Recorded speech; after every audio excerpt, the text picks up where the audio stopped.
आपने एक साथ 26 लाख वोटों को वोटर लिस्ट से गायब कर दिया। 63 लाख वोटर लिस्ट से गायब कर दिया।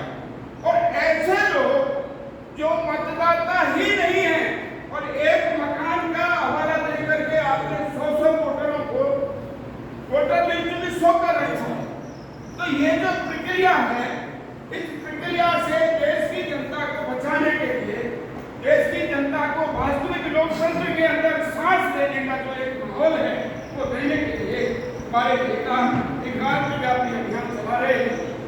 वोट जो गद्दी छोड़ का नारा दिया गया है, बिहार में बहुत सफलता के साथ वो चला है और उसको पूरे देश में चलाने का अभियान राहुल जी के और खड़गे साहब के चल रहा है। तो उसी के तहत आज हमारे जिले में हमारे प्रभारी जी के निर्देशन में मीटिंग हो रही है।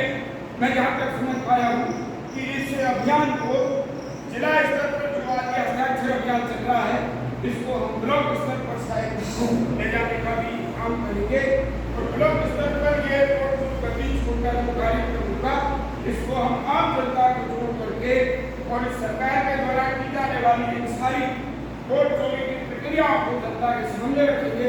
एक चीज मैं आपसे कहना चाहता हूँ कि मैं चूंकि मेरा खुद का अनुभव है, पिछले 35 साल मैं 35 साल से लगातार मतदाता सूचियों का जब भी पुनरीक्षण होता है या वोट कम करने का जोड़ने का प्रक्रिया शुरू होती है, तो व्यक्तिगत तौर पर मैं इस प्रक्रिया से जुड़ा रहा।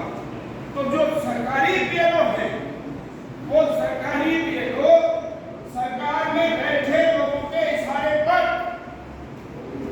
हमारी पार्टी के मतदाताओं के नामों को काटने का एक सुनियोजित षड्यंत्र रचते हैं। अगर आप और हम सक्रिय हैं, सजग हैं और तत्पर हैं उस प्रक्रिया के दौरान, तो हम हमारे मतदाताओं की रक्षा कर सकते हैं। उसके वोट को सुरक्षित रखने की कार्रवाई में हम सक्रिय रह करके उनको बचा सकते हैं। तो मेरी आपसे अपील है, ऐसा ही